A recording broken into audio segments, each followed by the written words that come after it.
Hey family, welcome to Family Bloodbowl. I'm Raymond, and this is a full-on slap chop using contrast paints for Varag Ghoul tour, just getting back into the Bloodbowl scene. So it's predominantly going to be the Citadel colour range that I'm using.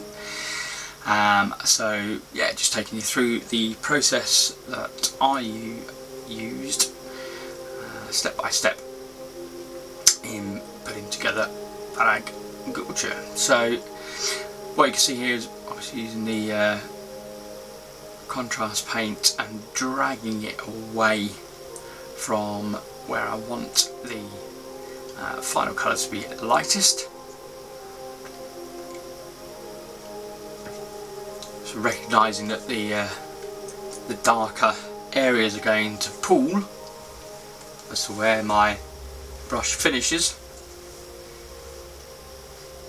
This is what I'm going to use to my advantage, and the fact that contrast paints of course are considerably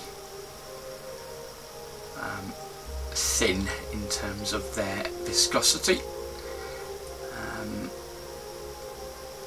and contrast paints can be interesting. So here, going on to the Lupus Pinks, we're just really focusing on just getting those details in and around the mouth.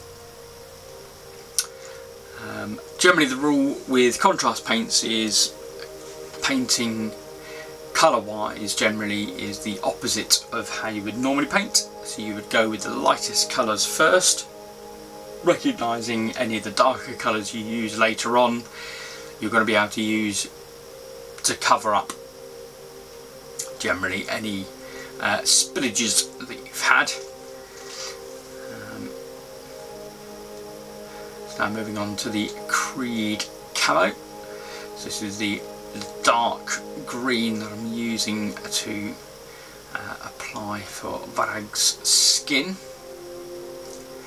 and this may well be one of those areas where you'll find, as I'm flipping the miniature round and round, there might be bits that get missed ultimately, and I'll fill those in.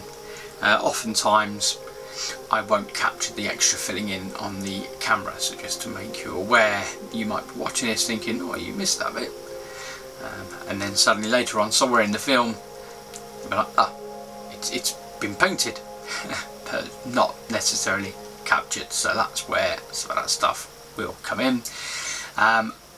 Similarly, there will be a few minor instances where I may go over an area. So as you see here, this is very dark paint, and so yeah, there might be a couple of instances where I'll go over slightly on an area, and although I've used very much the zenithal technique to provide the undercoating, which gives me a level of shading for the, or pre-shading I guess, for the miniature for the contrast paints to sit upon. Generally I'll just go in with a bit of white and highlight and cover up. If it's a dark area like black, a really shaded area, then the chance it won't be as obvious anyway. So going in with the gut gripper flesh, and I realised after I'd put all this miniature together, so this is from the Season 2 Bloodbowl box set, which I really appreciated actually. I appreciated having the referee miniatures, having the big uns, the big guys to support your teams, appreciated having a star player for each of the teams. So Season 3, which came out in November, that has reduced the level of content, but at the same time it has reduced the cost to buy that core box and get into the game. So great news for newcomers, yeah, and not having to worry about having to buy or having to pay a whole lot of extra content for stuff that maybe they won't utilise at all. I mean, the star players certainly, and beginners in the main are optional, right? You don't have to use them in your games, so that's all good. So going in with the Blood Angels red now. So this is very much just for his hairpiece. So it's nice having those occasional points of contrast, if you excuse the pun, on the miniature. So just areas that really help to just kind of pop and stand out in comparison to what ultimately forms sort of the main colours of a miniature. So obviously Varag is going to be a lot of darks in terms of the blacks for the armour, the dark green for the skin. So that'll be the predominant colour theme here. So then it's utilising those lighter colours just to add that bit more texture and contrast to everything else that's going on. And again, just trying to get in and apply a bit more what's within the mouth there, so that'll be the tongue. Okay, moving on to the snake bite leather. Yeah, I was saying, so these contrast paints, some of them are slightly different in terms of their consistency, their texture, how they apply. I've been using these now since they first came out. They, for me personally, absolutely revolutionised my miniature painting experience, and therefore also my own personal enjoyment of painting miniatures. Given the choice, I'll always defer to utilising the contrast paints to provide me that initial pass base coat. This is very much what my standard go-to technique for painting my miniatures is now. Zenith undercoat, and then going in and using the contrast paints to provide effectively that base coat. But of course, as you can see, it doesn't just give you that base coat, it does give you the highlights, the lowlights as well, and the shadings, which I certainly really appreciate. And yeah, otherwise it's just going in and carefully, as careful as possible, trying to capture those areas that all need covering. So there's a lot of the leather for this character piece. And you can see there on the underside, you can see the darkness still retained through that zenithal undercoat. Now I do have a problem with my snakebite leather pot. The lid doesn't stay open, unfortunately. It's rather frustrating, which is a key reason you'll see me every now and then I'll just stop and reload what's on my wet palette. Now I do use a wet palette for the application of contrast paints. I find it just helps to give that little bit more control over the amount of contrast paint that's on the brush, and also particularly when we want to maybe thin it a bit more and dilate it down. Now in the main I will just use water when I'm diluting my contrast paints for applying to miniatures. Obviously appreciate that there is the contrast medium, and that really just enables the contrast paints to act like contrast paints. So yeah, it will absolutely will thin the pigments and the application, but my experience is you have to use quite a considerable amount of doing so. So I will be featuring some tutorials, some videos on my page, on my channel in the future, where I'm painting up Necromunda scenery, and that's where you'll see stuff like that really coming into its own, where I'm using a considerable amount of the contrast medium and a tiny amount of actual contrast paint, just to get that almost that hint of colour rather than a full-blown colour. In this instance, as you can see, that's absolutely not required. It's not what I'm after here. What I want is that deepness, that richness. And yeah, I mean, hopefully you can see here just where I've just applied a single coat all over and those areas with the snakebite leather. I really like snakebite leather. I know a lot of people had issues with it. A lot of people said it wasn't like previous paints that Citadel released. Personally, I still love it. I think it's really nice, rich, warm. It's got a bit of a reddish hue to it, but I really like that for my leather. So I've got no issues using it. And of course, then you can go over it with other colours as well if you want to slightly modify the final hue on the miniatures. And I certainly have done that on occasions with other figures. I think there's a couple of areas, particularly the straps, where I do go back in for Varag and do that as well in this video.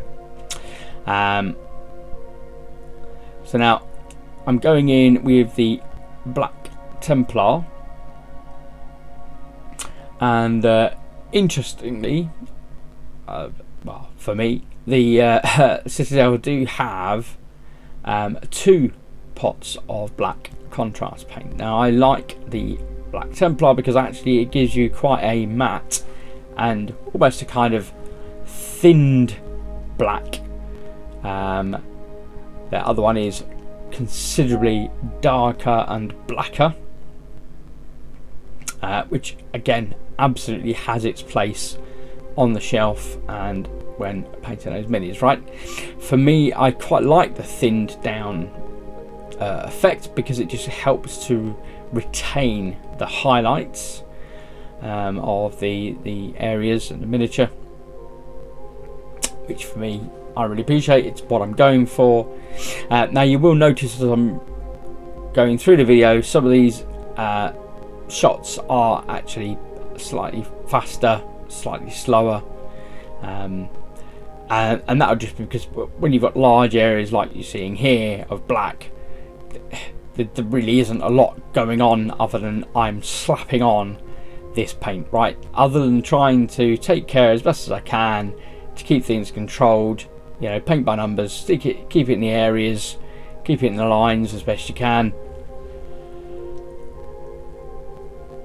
Not really a lot more going on, but you can see now just how much that miniature is really starting to take shape, even with just a few paints that have already been applied. Just that careful application.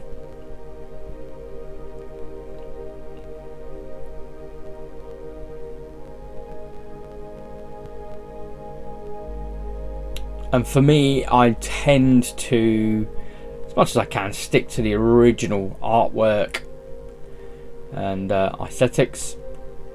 So that is very much what you'll generally find on my channel. I am tempted. I've got a couple of Bloodbowl team duplicates now, so I may well have a look at venturing out slightly on those duplicates. And yeah, just experiment, come up with my own team theme, my own team colours, etc. Might be quite fun to play with. But the majority of my teams will, in their main and in the first instance, be the original sort of GW colour scheme. And I'll stick to those. Just going over those chains. And then it's starting to get into all those little tiny nooks and crannies, making sure all those pockets of white that are going to really stand out like a sore thumb when you pick up the miniature and have a look at him to any closeness. Making sure they've all been covered up and addressed. and then some of the stuff is just getting into the details as well.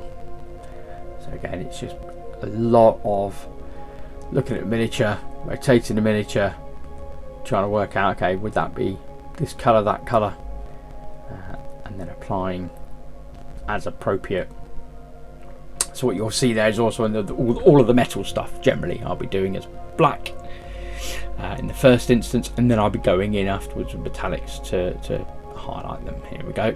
This is the going in with a first layer of metallics. So I've got a tiny little dry brush here, so I'm just trying to do a bit of stippling.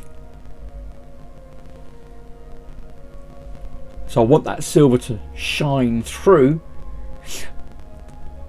but I don't want it to necessarily overtake, right? So I want elements of the original black underneath that base coat to still be evidential and visible. So just getting a bit more of a kind of scratched effect to the texture there.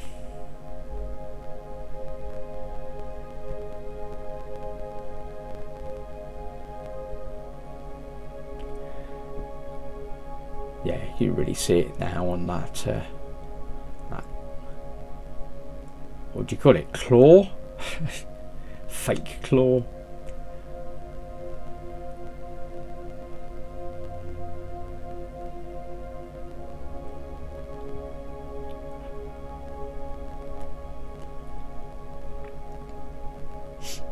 And again, later on, we'll be going in and bringing out some of those highlights with different colours as well, and make it a bit more interesting. So it's not all just silver.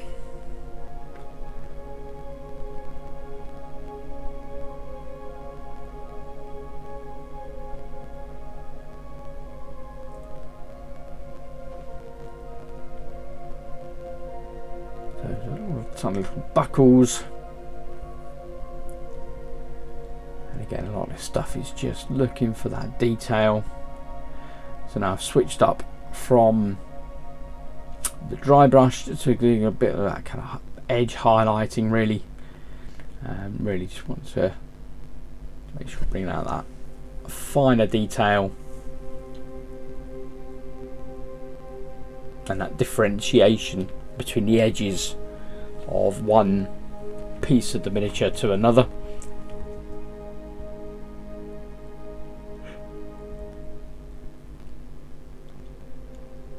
Catching those spikes.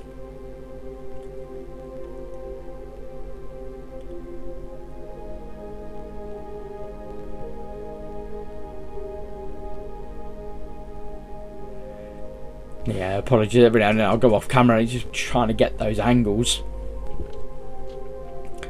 Make it as easy as possible to paint.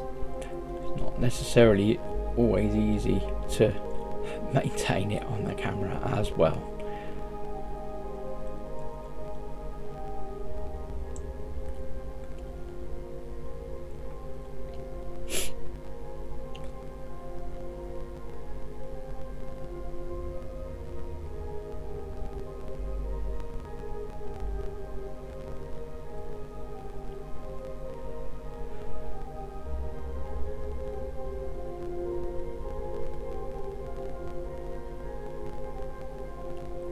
Yeah, as you can see, it tends to be a slightly longer section, just going through, trying to find all those little bits.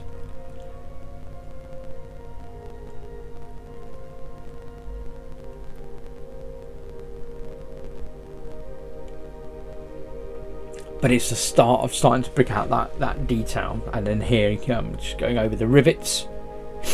Again, just wanting those little bits of detail to pop. Kind of catch the eye and just disappear into the rest of the paint job. So it gives the overall model that bit more texture.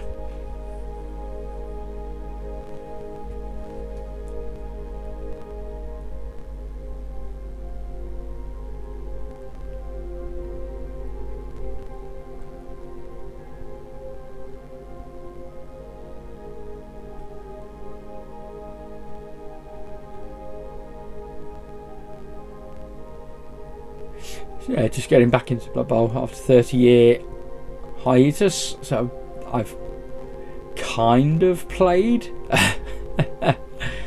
And I've watched lots of games online, and obviously now Season 3's out, so spending a lot of time trying to get my head around the new rules, the various teams. Oh, there was a failed image there.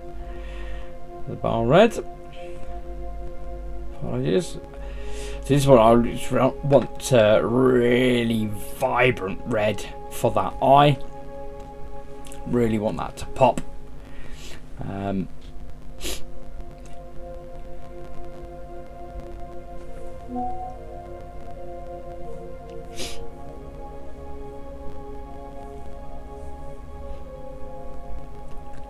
course, got the ghoul that's been stuck upon his shoulder.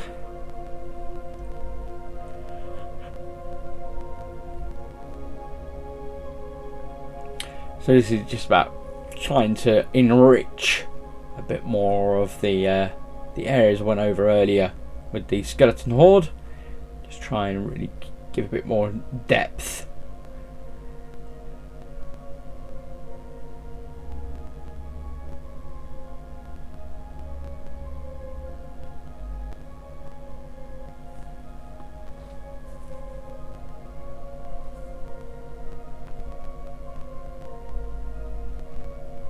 The other spike coming up,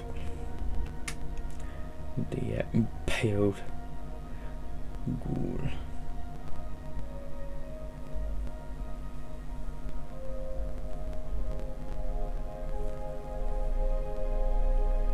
And yeah, this is the area where I'm saying I go over the snakebite leather again, just to add that little bit of differentiation, just to make it a little bit richer, warmer. As you can see there, it's a much redder colour than the snakebite.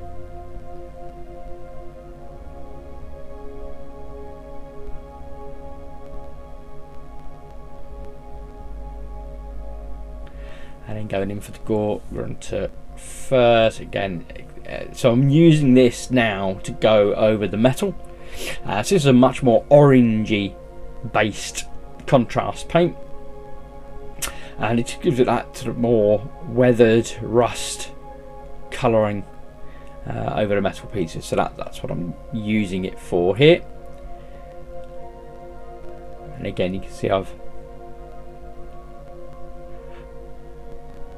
thinned it down quite a bit on the contrast paint as part of my application.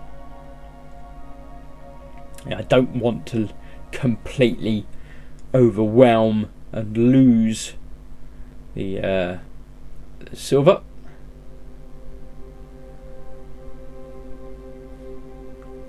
But I do want a good level of that pigmentation as well at the same time.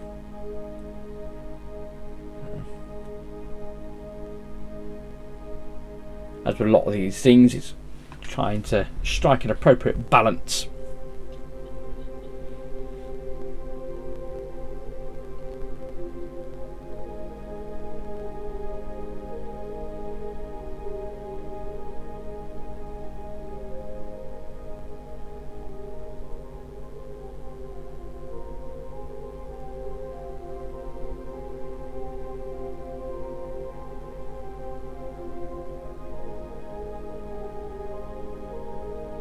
Just going over those rivets,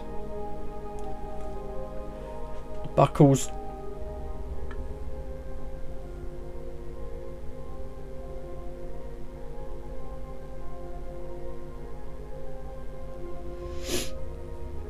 And now that's had a few moments to dry, just going back in, re-highlighting on those edges where it's got that little bit too much coverage. And that's what a lot of time is spent doing, to be honest with you. The painting is kind of going over and tweaking, revising. To a degree going over mistakes, but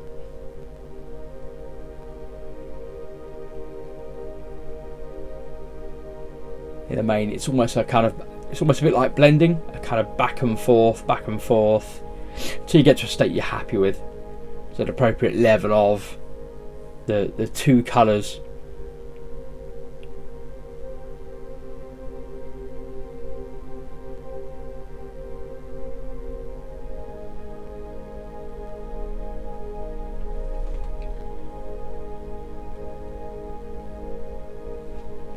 Again, with the orange and there being so much of that snakebite leather, I want to maintain a level of the silver, because that's going to help the pieces on the miniature pop, right?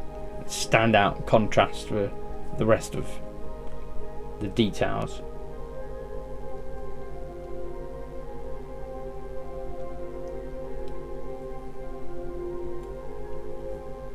I think it was about this point I actually realised that the shoulder pad should actually been a different colour. But I think I got to that point where I thought, do you know what, I'm in it now, I've done it, it's painted, I'm going to leave it as is, and I'm just going to go in highlight instead. So it just took a slightly different tact with that shoulder pad there.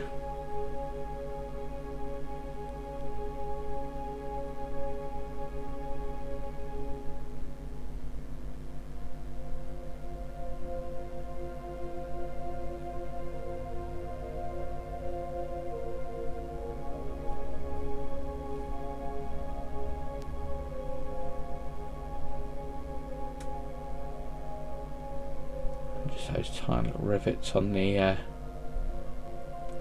metal plate at the front of the jaw.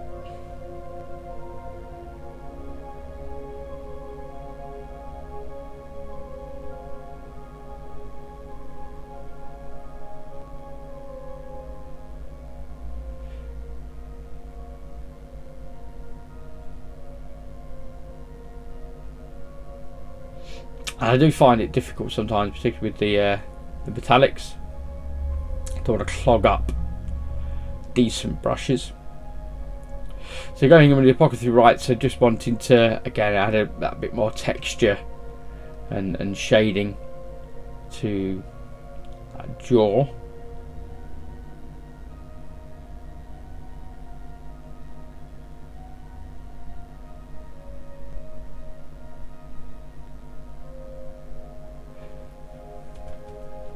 And yeah, the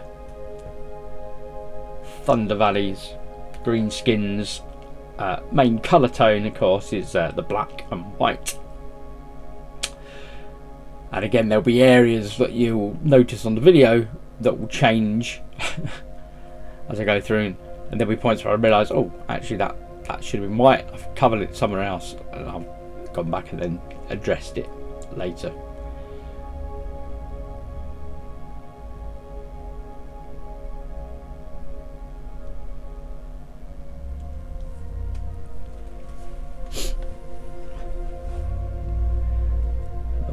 Edges on these trainers.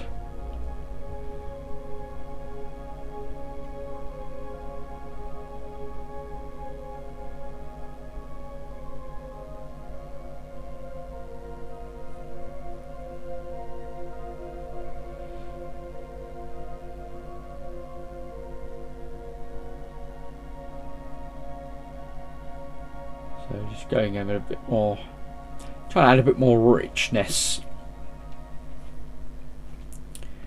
with the shadings. And this is where I say contrast paint does a great job of applying that initial layer. But sometimes it's worth going in and adding additional shading as well, is my experience. Just helps, again, just helps those details really pop.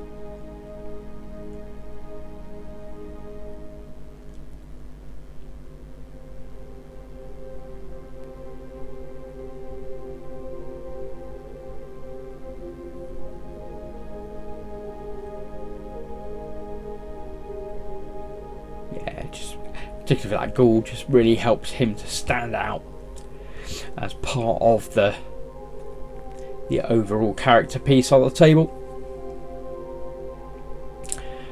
And again, just adding that bit more depth and darkness, particularly in the shadows of the the muscles.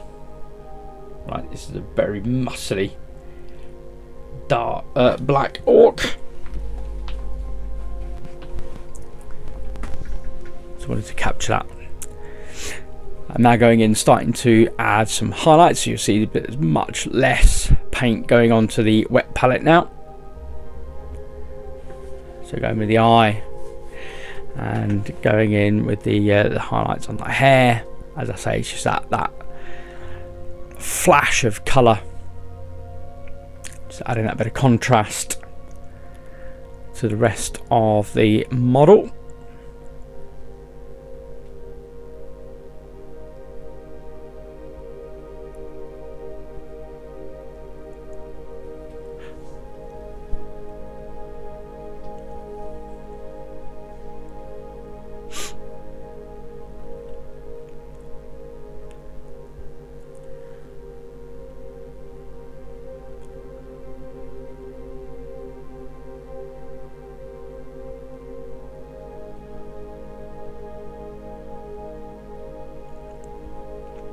And then that bit more,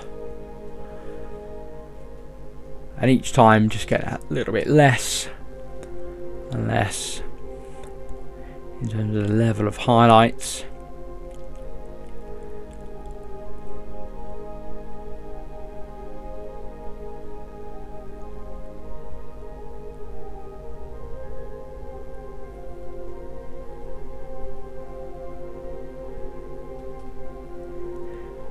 But it can sometimes be quite subtle, so I'm just going over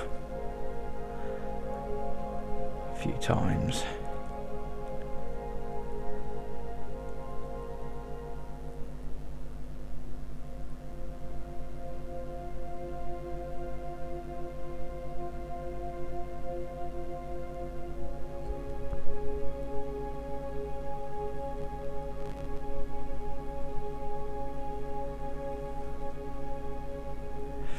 Okay, so now with the Screaming Skull, we're going to be going in and adding highlights to the Skeleton Horde areas that we had earlier. So you can see here, just in those ends, again, just adds that bit more variation, a bit more interest, helps them to really pop and stand out that bit more. And just around the skull, over the head.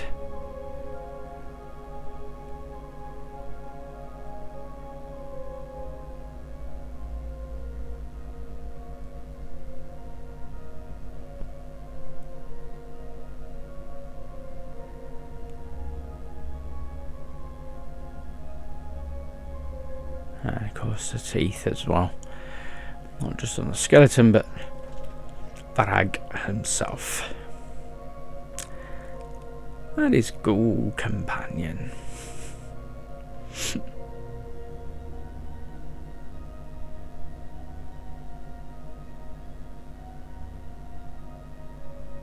And his spleen.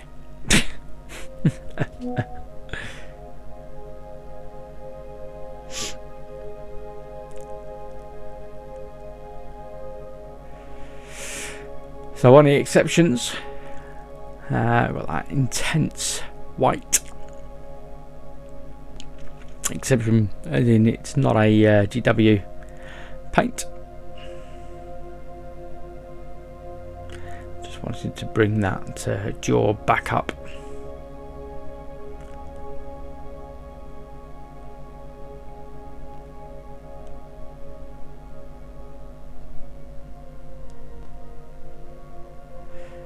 Just add those highlights in on there, and then his blind eye.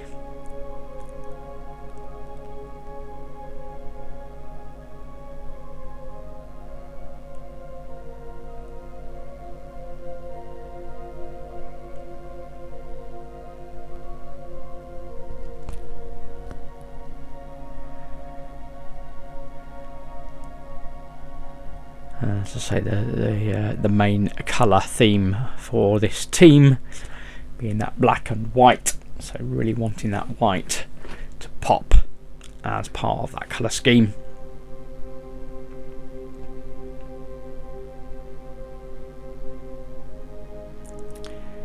And then I really like this. I noticed this on the GW site.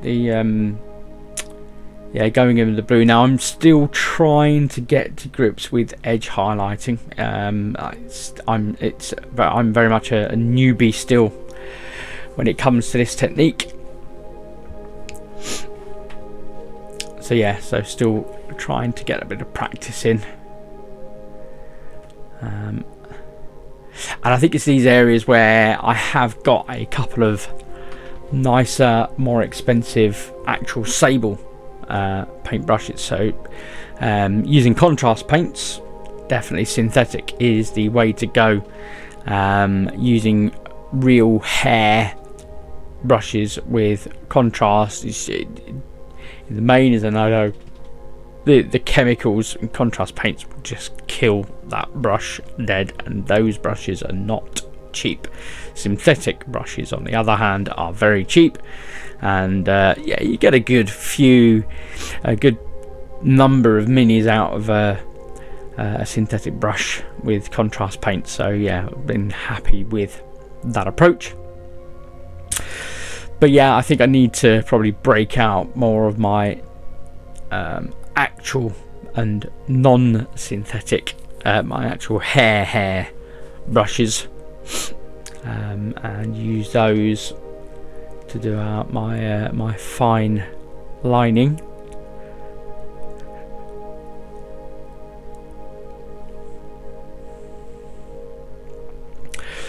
But I'm just trying to go apply a blue highlight to the black areas, just try and give them a bit more differentiation.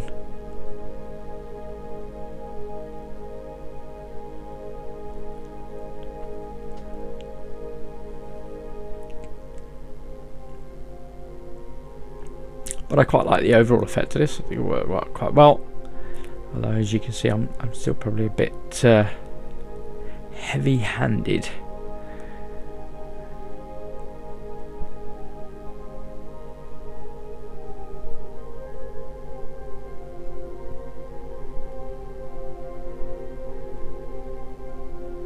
Yeah, every now and then it just got a bit like a big thick blob. And that's me figuring out how to control my brush strokes. And you get the joy of being part of this journey. So I don't always get it right, but I like to think overall the final effect still comes out reasonably well. Certainly happy enough with the results. And I think that's part of the deal with painting, folks, is you could literally spend hours, days, weeks, months painting a single miniature, and I certainly know of people doing that for the likes of Golden Demon Awards and stuff like that. For me, I absolutely happy to confess I do not have the patience for that. I want to get my miniatures tabletop ready, plus I guess would be my standard. I want things to look really nice on the table. I'm not going for the expectation you're going to be picking stuff up and going at it with a magnifying glass and that level of scrutiny. But I want them to, when you hold them in your hand and you put them fairly close to your face, you go look at it and go, that's a nicely painted miniature. I can appreciate that. That's my standard. For me, that's what I aim for. So for something like Varag Ghoul, all in all, it's about 5 hours worth of actual painting work. As you can see, a lot of this is sped up. I don't paint this fast. So yeah, even though it is, in my opinion, genuine slap chop approach for the majority of the paint job, and then just going in really with some areas of shading, and then a lot of highlighting. This for me is what I would consider true slap shop, and enables one to get I would think fairly decent quality painted miniatures to the table, so you can really enjoy your games and just make them that bit more immersive with with, in my opinion, beautifully painted miniatures for your games. That's what does it for me. And as I've shared on this channel before, it's when I first got into board games, for many years I held off buying any game that had miniatures, because I knew as soon as I bought a game of miniatures I would have to paint them. And lo and behold, I'm now back into GW's minis being painted. So apologies, I think there was a malfunction with the camera here, so you were seeing me touch up this colour. I'd applied it, thought I had recorded it, and actually hadn't. So yeah, so I'm just going over some of the areas to add a bit more shading, but this is the colour that I've got on the back of the heels. And I noticed this on the GW site when I said they've got a really nice feature when you look at the miniatures. You can rotate them and look all around them, and I noticed that I had that blue there and the ankles on these trainers. I thought that's really nice. I like that. Again, it's just another little area of contrast to pop, so took advantage of that.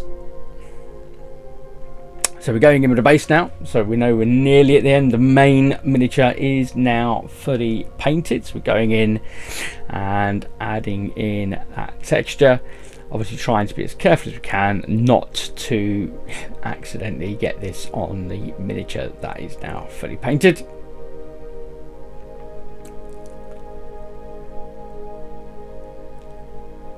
But I do like these technical paints that are textured. Now in this case this is just a granite texture, so it is very much like that kind of sandpaper kind of level of grit that it dries to.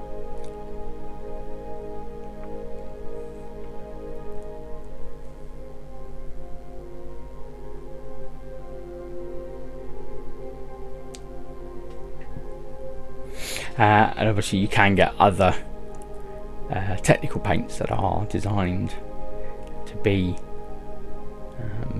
baiting paints, so like give you like crackling effects and things like that. And there's really nice stuff out there, and of course you don't have to use DW. There's lots of other options and choices.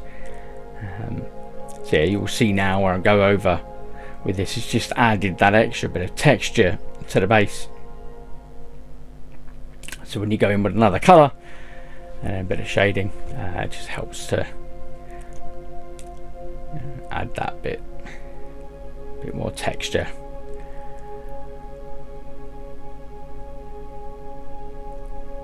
To the eye.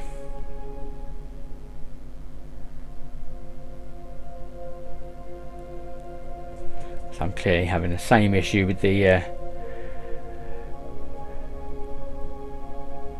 this paint as I did with my snakebite leather. Lid not wanting to play, just stay open.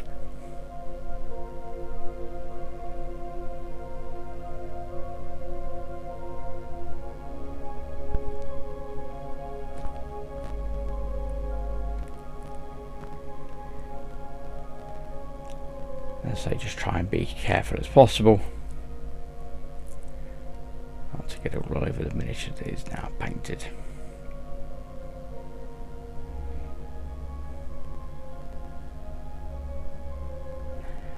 And a quick whip round the edge at the base.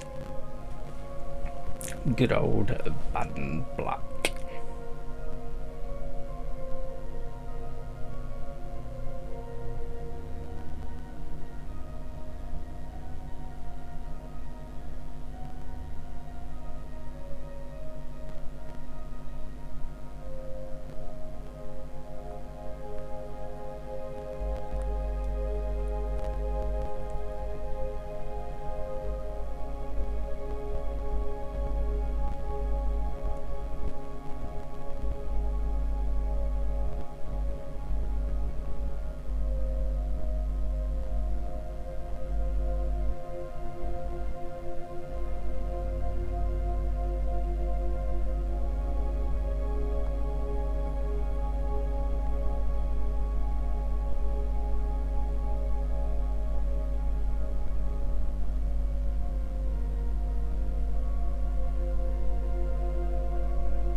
there we go. We've added on some of the texture already, so we skip that bit. So I've just put some PVA glue on and then dip them in a couple of different textures to give the yeah, so there's some kind of like a leafy pebbly effect, and then there's also kind of like a grass effect, and then I've used some of the tufts as well, just give it that piece. And I'm going in here, as you can see, just going over. I think I'd realised, I thought I'd pretty much done, and then I realised that I hadn't picked out the detail on all the stitching that was holding everything together. So I made sure to go back and address that. So I think you're looking at this about real time now, so there's not a lot to be done here. These are just all little areas.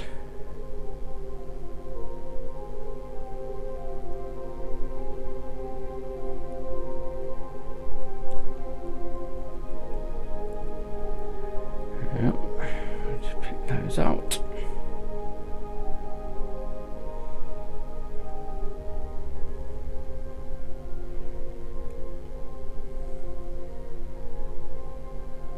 Okay, as always, I would never just leave these completely raw.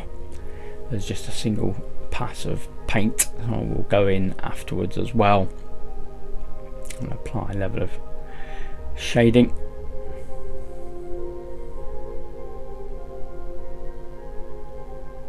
So just rotating, make sure I'm happy I've got everything. There we go, I'm going with a bit of shading over the top. There we go, just bring them down a little bit.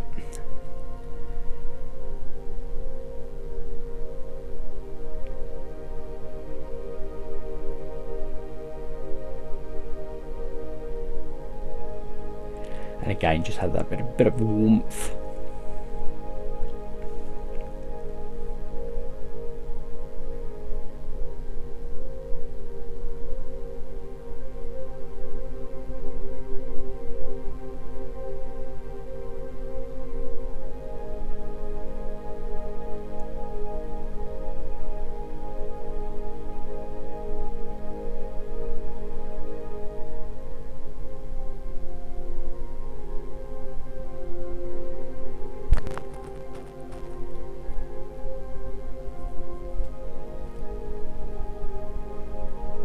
There we go. There he is in all his glory. Ready for the pitch. Ready to face down the competition. So I hope that's been useful. It was certainly a delightful miniature to paint. And yeah, hopefully see you again soon, and I'll share some more videos of the rest of the Black Orcs for the Thunder Valley Greenskins before sharing more on the Imperial Nobles. So thanks for watching. See you again soon. Bye.